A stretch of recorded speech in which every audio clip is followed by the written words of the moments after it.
یا اللہ قیامت قائم نہ کرنا۔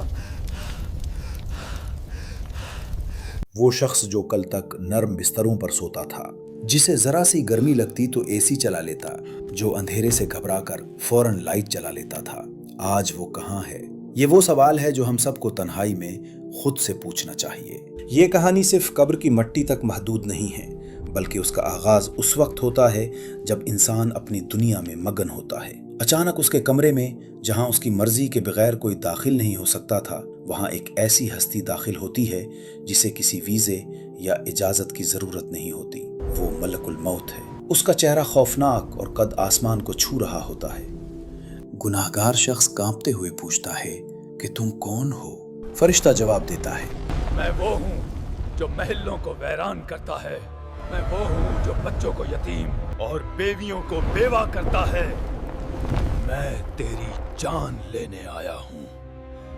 اس وقت اس شخص پر ایسی دہشت طاری ہوتی ہے کہ اس کی زبان گنگ ہو جاتی ہے۔ وہ چیخنا چاہتا ہے مگر آواز گلے میں پھنس جاتی ہے۔ فرشتہ اس کی روح کو ایسے کھینچتا ہے جیسے کانٹے دار جھاڑی کو گلے اون سے کھینچا جائے۔ روح جسم کے کونے کونے میں چھپتی ہے، لیکن فرشتہ اسے دبوچ لیتا ہے۔ آنکھیں پتھرا جاتی ہیں اور ایک جھٹکے کے ساتھ روح جسم سے الگ ہو جاتی ہے۔ اب وہ لاش بن چکا ہے۔ گھر میں کہرام مچ جاتا ہے۔ وہ اپنی لاش کے پاس کھڑا سب دیکھ رہا ہوتا ہے۔ وہ پکارتا ہے کہ میں زندہ ہوں، مت رو۔ لیکن کوئی اس کی آواز نہیں سنتا۔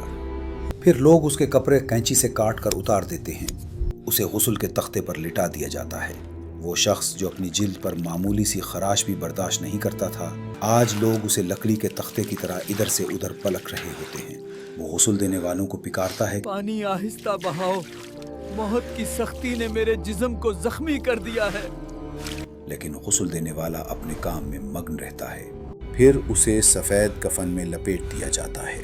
دوست، بھائی اور رشتہ دار اسے کندھوں پر اٹھا لیتے ہیں۔ حدیث میں آتا ہے کہ جب ایک برے انسان کا جنازہ لے کر لوگ چلتے ہیں تو وہ چیخ کر کہتا ہے کہ مجھے کہاں لے جا رہے ہو؟ مجھے اس اندھیرے گڑھے کی طرف مت لے جاؤ، مجھے واپس گھر لے چلو۔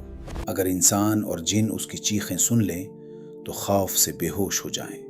اب وہ اکیلا ہے۔ بسم اللہ، انا للہ و انا الیہ راجعون۔ باہر لوگوں کے قدموں کی آواز آ رہی ہے۔ وہ سنتا ہے کہ اس کے دوست واپس جا رہے ہیں، اس کا بھائی واپس جا رہا ہے۔ وہ پکارتا ہے، مجھے یہاں اکیلا مت چھوڑو، مجھے ڈر لگتا ہے۔ لیکن قدموں کی آواز مدھم ہوتی جاتی ہے اور پھر مکمل سناٹا چھا جاتا ہے۔ ابھی وہ اس وحشت میں ہوتا ہے کہ اچانک قبر کی مٹی بول اٹھتی ہے، اے ابن آدم، تو زمین پر اکڑ کر چلتا تھا، آج تو میرے پیٹ میں ذلیل ہوگا۔ تو زمین پر گناہ کرتا تھا اور پہکہے لگاتا تھا، آج تو میرے اندر روئے گا۔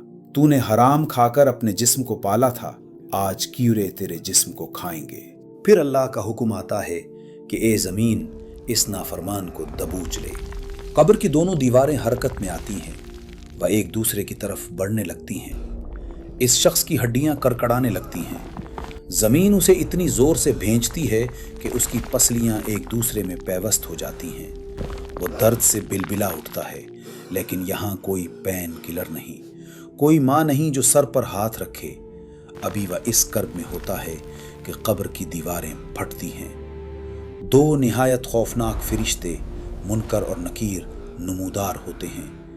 ان کے چہرے کالے سیاہ، آنکھیں نیلی دیگوں کی طرح دہکتی ہوئی اور آواز بادنوں کی گرج جیسی ہوتی ہے۔ وہ اسے جھنجھوڑ کر بٹھاتے ہیں۔ وہ گرجدار آواز میں پہلا سوال کرتے ہیں، من ربکا؟ تیرا رب کون ہے؟ وہ شخص جس نے دنیا میں ہر چیز کو یاد رکھا تھا لیکن اللہ کو بھلا دیا تھا، آج اس کے ذہن سے سب کچھ مٹ جاتا ہے۔ وہ ہکلانے لگتا ہے، ہاں ہاں میں نہیں جانتا۔ فرشتوں نے دوسرا سوال کیا، ماں دینو کا، تیرا دین کیا ہے؟ وہ خاموش رہتا ہے۔ اس کی زبان پر تالا لگ چکا ہوتا ہے۔